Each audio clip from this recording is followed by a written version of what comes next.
नमस्कार। चलिए आज एक कहानी सुनते हैं। ये कहानी सिर्फ एक ढाबे की नहीं है, बल्कि उस सच्ची दौलत की है जिसे हम अक्सर अपनी रोजमर्रा की जिंदगी में ना कहीं पीछे छोड़ देते हैं।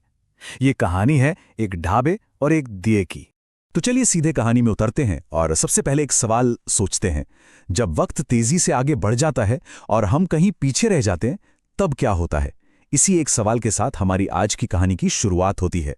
तो कहानी का जो पहला हिस्सा है वो हमें लेके जाता है आकाश राम के ढाबे पर, जहां की रौनक धीरे धीरे गुम हो रही थी। सोचिए, एक जमाना था जब आकाश राम का ढाबा उस पूरे इलाके की शान हुआ करता था। लोग वहां बैठने के लिए झगड़ते थे, अपनी बारी का इंतजार लंबी लंबी लाइनों में करते थे। पर अब वहां सिर्फ धूल से ढकी चारपाइयां और एक अजीब सी खामोशी थी। जो गाड़ियां पहले ब्रेक लगाकर रुकती थीं, अब बिना देखे सरपट आगे बढ़ जाती थीं। तो सवाल यह है कि आखिर गड़बड़ हो कहां रही थी? इसका जवाब एक ग्राहक के ही शब्दों में छिपा हुआ है। उसने कहा, मैं तो सोच रहा था कि कुछ चटपटा, कुछ अलग सा खाने को मिलेगा, कुछ मजेदार होता तो जरूर रुकता। मतलब साफ था, ढाबे में अब वो खास बात नहीं रही थी। और बस यहीं पर कहानी एक बहुत ही दिलचस्प मोड़ लेती है। आकाश के बेटे सूरज की वापसी होती है और उसके साथ ही महसूस होती है एक बड़े बदलाव की जरूरत। लेकिन देखिए, बदलाव वो कभी भी इतना आसान नहीं होता, है ना? आकाश राम को अपने 20 साल के तजुर्बे पे बड़ा नाज था। वो ये मानने को तैयार ही नहीं थे कि उनका तरीका अब पुराना हो चुका है। उनका सवाल एकदम सीधा था, अब तू मुझे बताएगा कि मेरा ढाबा क्यों नहीं चल रहा है? इस पे सूरज ने जो जवाब दिया ना, वो बड़ा गहरा था। उसने अपने पिता को समझाया, पिताजी, जमाना बदल गया है। पहले लोग पेट भरने के लिए आते थे, अब लोग स्वाद ढूंढने के लिए आते हैं। ये सुनने में तो एक साधारण सी बात लगती है, लेकिन इसमें एक बहुत बड़ी सच्चाई छिपी थी। ग्राहकों की उम्मीदें अब पूरी तरह से बदल चुकी थीं। और बस सूरज की ये बात पिता को समझ आ गई। और फिर क्या था? शुरू हुई तैयारी ढाबे को सफलता का एक, कह सकते हैं, नया स्वाद चखाने की। अब सूरज का प्लान ना बड़ा सीधा और असरदार था। सबसे पहले एक नई और खास डिश तैयार करनी थी, देसी चिकन, बिल्कुल गांव वाले स्टाइल में। फिर इस्तेमाल करने थे वो पुराने पारंपरिक मसाले जो एक अलग ही पहचान दे। और आखिर में खाना पकाना था मिट्टी के चूल्हे पर, ताकि उसकी खुशबू दूर दूर तक फैले और लोगों को अपनी ओर खींच कर ले आए। और जानते हैं, ये तरीका काम कर गया। जो पहला नया ग्राहक आया, एक ट्रक ड्राइवर, उसने जो कहा वो सूरज की असली जीत थी। बोला, मैं तो सालों से इस हाईवे पर ट्रक चला रहा हूं, लेकिन ऐसा चिकन, ऐसा स्वाद आज तक नहीं चखा। ये खाना नहीं है भाई, ये तो यादें हैं। और बस इसके बाद तो पूछिए ही मत।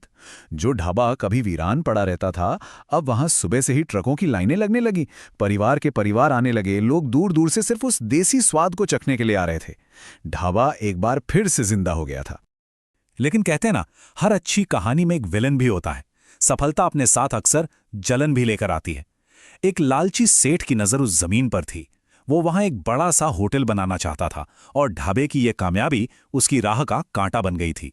अब कहानी उस मोड़ पर आ पहुंची थी जहां सिर्फ मेहनत का इम्तिहान नहीं था, बल्कि अब तो आकाश और सूरज की इंसानियत की भी परीक्षा होने वाली थी।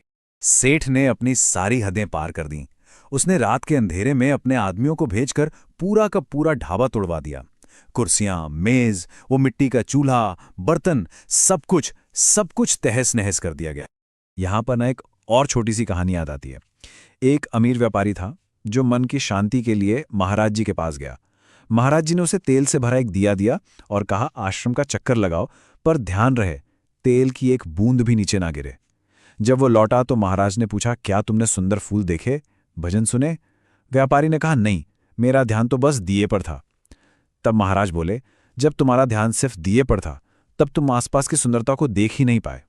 सेठ का ध्यान भी तो बस उस जमीन पर था और वो इंसानियत की सुंदरता को देख ही नहीं पा रहा था। और फिर देखिए, कुदरत का करिश्मा, या कह लीजिए किस्मत का खेल।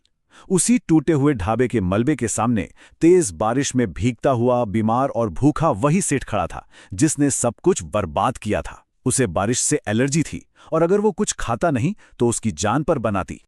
अब सवाल ये था, जब किसी का दुश्मन जिसने सब कुछ छीन लिया हो, उसी के सामने भूखा और बेबस खड़ा हो, तो एक इंसान क्या करता है? क्या वो बदला लेता है या इंसानियत दिखाता है?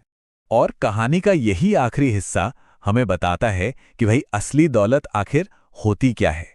आकाश राम ने ना एक पल की भी देरी नहीं की। उन्होंने जो कुछ भी बचा कुचा था उसी से फटाफट चूल्हा जलाया और अपने सबसे बड़े दुश्मन को गर्मा गर्म खाना बरोस दिया। उस खाने ने सेठ का सिर्फ पेट नहीं भरा, उसकी आंखें भी खोल दी। उसने कहा, एक धागा सिर्फ पैसों से नहीं चलता, वो भूखे को खाना खिलाने से और इंसानियत निभाने से चलता है। आज मैंने इंसानियत देखी है। उस दिन उसे अपनी दौलत से कहीं ज्यादा बड़ी चीज का एहसास हुआ। तो इन कहानियों से हमें सीखने को क्या मिलता है? देखिए, असली सफलता बदलाव को अपनाने के साथ साथ अपने उसूलों पर टिके रहने में है।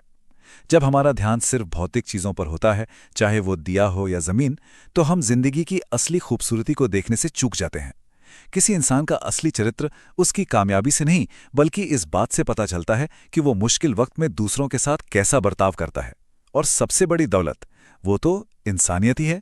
और आखिर में ये कहानी अपने पीछे एक सवाल छोड़ जाती है हम सबके लिए। हम सबकी जिंदगी में ऐसा कौन सा दिया है जिस पे इतना ज्यादा ध्यान है कि शायद उसके चक्कर में आसपास की सुंदरता नजरअंदाज हो रही है? ये सोचने वाली बात है।